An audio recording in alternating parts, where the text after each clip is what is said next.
Salut les vieilles truffes! Alors il n'est pas toujours facile d'éduquer son chien, surtout quand on manque d'expérience ou de conseils. On peut alors très facilement commettre des erreurs sans s'en rendre compte qui peuvent avoir des conséquences fâcheuses sur le bien-être et sur le comportement de notre compagnon. On voit ensemble quelques-unes de ces erreurs, pourquoi il faut les éviter et comment les corriger.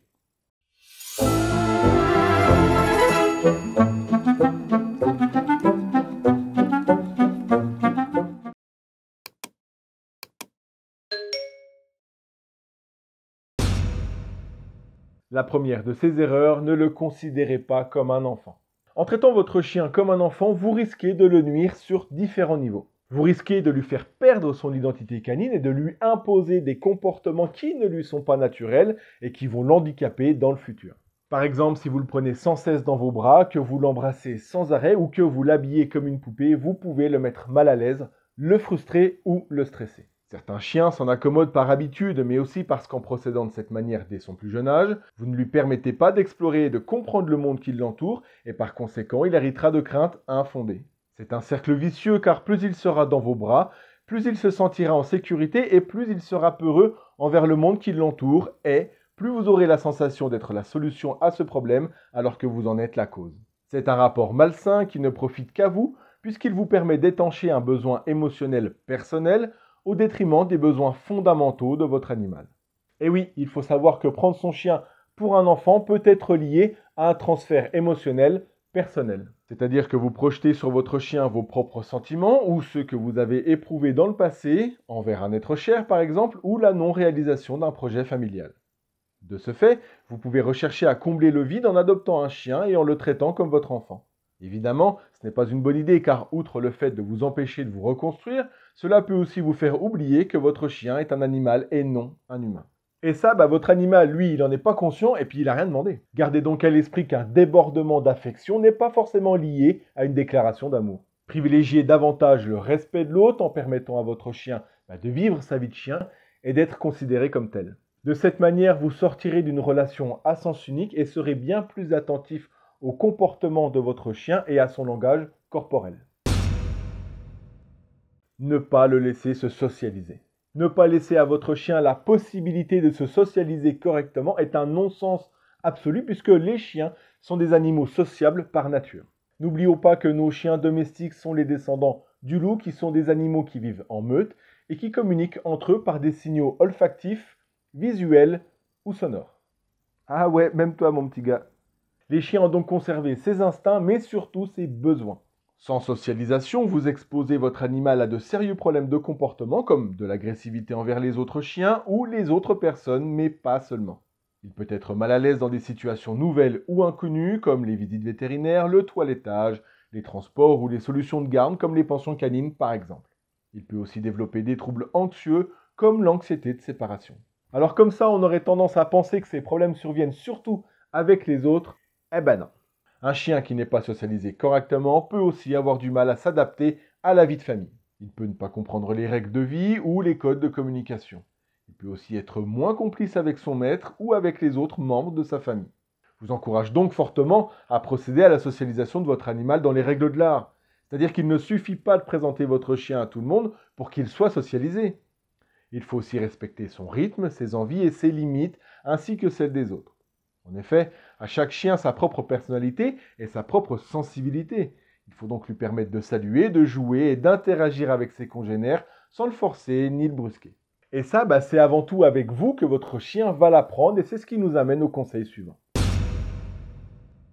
N'utilisez pas la communication verbale à outrance. Le principal mode de communication des humains est un mode de communication verbal. On l'utilise tous les jours et il est vrai que notre langage articulé est riche de précision. Il nous permet de communiquer entre nous facilement et donner des indications précises à partir du moment où le dialecte entre interlocuteurs reste commun. Et si vous êtes dans un autre pays et que vous ne comprenez pas la langue, déjà ça se complique. Vous pourrez faire tous les efforts du monde pour essayer de comprendre ce que votre interlocuteur essaie de vous dire. Si vous ne comprenez pas le sens littéral des mots qu'il emploie, vous comprendrez pot de balle. C'est alors que, très rapidement, votre interlocuteur va passer à un mode de communication plus universel en utilisant une communication gestuelle. Et oui, quelqu'un qui vous engueule, même dans une langue étrangère, vous savez qu'il vous engueule. Vous n'en connaissez peut-être pas les raisons, mais c'est sûr qu'il vous engueule. Et bien pour votre chien, c'est exactement la même chose. Quand il arrive chez vous, il ne connaît pas la langue. Il est donc préférable de communiquer selon un mode de communication gestuel pour se comprendre mutuellement et d'y ajouter par la suite des mots-clés. Procéder de cette manière va vous permettre d'apprendre à déchiffrer le langage corporel de votre animal et ainsi mieux le connaître. Ça va l'encourager à être plus attentif à vous puisqu'il faut être calme et concentré envers son interlocuteur pour comprendre son message, à la différence d'une communication verbale exclusive qui n'oblige pas l'animal à vous observer et dont la saturation de mots incompréhensibles finira par lasser votre chien. Au final, il ne vous entendra même plus. Un autre intérêt est de préparer votre animal au contact avec les autres animaux et en l'occurrence ses congénères. Un apprentissage à la communication gestuelle permet à nos chiens de pouvoir mieux communiquer et d'adapter leur comportement en fonction de la situation de manière respectueuse et sécurisée. Votre animal sera donc plus à même de développer ses codes de communication, son langage corporel et ses capacités d'adaptation. Il apprend à se comporter correctement avec ses congénères, à respecter leur espace et à gérer les conflits éventuels. Cela favorise son épanouissement et sa sociabilité en évitant les problèmes d'agressivité ou de peur. Il utilisera d'ailleurs parfois des signaux dits d'apaisement avec ses congénères ou bien même avec vous, et ça c'est très important de les identifier, mais ça fera l'objet d'une prochaine vidéo. Ne pas le laisser sortir. Alors ça peut paraître évident comme ça, mais avec le rythme, le boulot, notre lieu de vie, on en oublie parfois les fondamentaux, qui est de promener votre chien, de passer du temps avec lui en extérieur, sans laisse, même si vous avez un grand jardin, et ne rentre pas en considération les petites promenades pour les besoins dans les parcs. Un chien a besoin d'exercice physique et mental pour être équilibré et heureux. En le promenant sans laisse, on lui offre la possibilité de courir, de sauter, de renifler, de jouer et d'explorer un environnement à son rythme et selon ses envies. Cela contribue à son bien-être et à sa santé en prévenant l'obésité, le stress ou l'ennui. Un chien qui marche sans laisse doit apprendre à écouter et à obéir son maître qui, en retour, doit lui apprendre le rappel et les ordres de base. Et ça implique une relation de confiance et de respect mutuel entre le chien et son maître qui se renforce au fil des promenades. Vous devez être attentif aux besoins et aux émotions de votre chien et le chien doit être attentif aux signaux et aux consignes de son maître. Et oui, souvent les problèmes de rappel viennent d'un manque de confiance envers notre chien. On a peur de ce qui pourrait arriver, alors on ne lâche pas, ce qui crée une frustration et un manque d'exercice à l'extérieur. Au final, on ne travaille pas ou plus le rappel, ce qui confirme des peurs pourtant infondées au départ. Et on revient à ce qu'on disait tout à l'heure, travailler la communication gestuelle dès le plus jeune âge, ça vous aidera notamment sur le rappel. Ne pas baisser les bras aux premières difficultés. Vous le savez, éduquer un chien, c'est pas toujours facile. Il faut être patient, constant, cohérent et positif. Mais il faut aussi pouvoir s'adapter au caractère et au rythme de son chien qui est un être vivant avec ses sentiments, ses émotions et ses besoins. Mais parfois, malgré tous nos efforts, on peut avoir l'impression que rien ne marche, que notre chien ne nous écoute pas, qu'il n'apprend pas ou pire même qu'il régresse et c'est à ce moment-là qu'on risque de baisser les bras. Alors à ce stade, il y a plusieurs écoles. Où on se contente de ce que notre chien veut bien faire et on le laisse prendre le dessus, où on entre dans un rapport de force qui va effriter notre relation, ou bien il part rejoindre les 100 000 chiens abandonnés chaque année et grossir les rangs de la SPA. Et évidemment, aucune de ces solutions n'est ni viable ni vivable.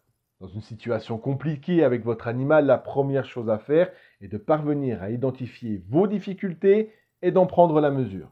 Si vous ne le faites pas, vous risquez de prendre de plus en plus sur vous, de finir par tolérer un comportement qui n'est pas tolérable et d'atteindre finalement votre point de rupture. Ensuite, analysez la situation en vous posant quelques questions. Est-ce que vous lui octroyez suffisamment de temps? Est-ce que vous variez les exercices? Est-ce qu'il comprend ce que vous attendez de lui?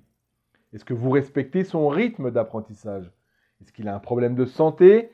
Est-ce qu'il y a quelque chose qui a changé au sein de votre passif familial? En prenant du recul et en étant conscient de vos propres limites, si vous ne parvenez pas à rectifier le tir, n'hésitez pas à contacter et à faire appel à l'aide d'un professionnel. Parce que parfois, il suffit de pas grand-chose pour comprendre ce qui cloche et l'apport d'un point de vue extérieur est parfois nécessaire pour avoir une meilleure visibilité. Et c'est tout pour moi. Merci d'avoir regardé cette vidéo qui m'a pris finalement pas mal de temps parce que je voulais vous donner ce qui me semble être le plus important, vous donner des solutions et puis vous dire pas trop de conneries. Avant de vous tirer, si ce n'est pas déjà fait, abonnez-vous parce que ça valorise énormément mon travail et ça aide grandement la chaîne. Et puis en attendant, on reste en contact dans les commentaires et on se retrouve sur les réseaux sociaux, Facebook, Insta. Ciao les vieilles truffes.